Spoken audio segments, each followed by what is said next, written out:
यदि 5 जना 10 जना मान्छेले देशको भ्रष्टाचार रोक्छु भन्यो भने 5 दिनमा रोकिन्छ, फरकै पर्दैन, 5 दिनमा रोकिन्छ।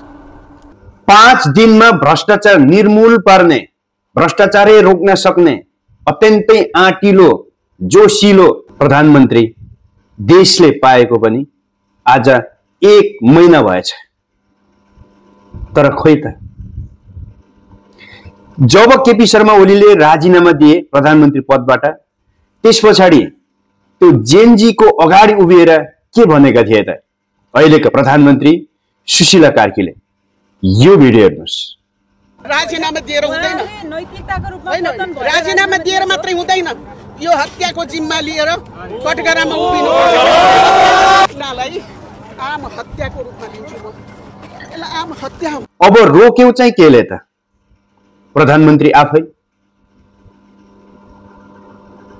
मान्छे कतै गएका छैनन्, नेपाल भित्रै छन्। घटनाको जिम्मा लिन लगाएर कटघरामा उभाउँदा हुँदैन? खै त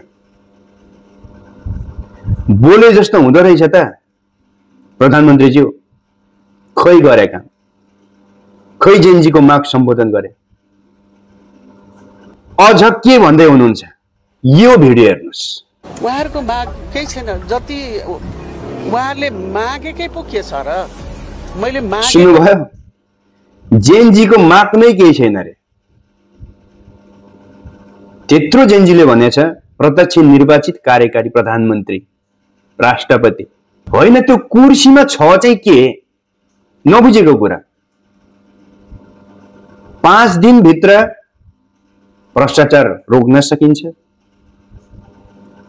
राजीनामा दिएर मात्र हुँदैन, सबै घटनाको जिम्मा लिएर कटघरामा उभिनुपर्छ।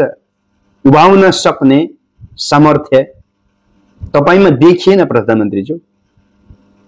त्यो ल्याकत तपाईले राख्नु भएन।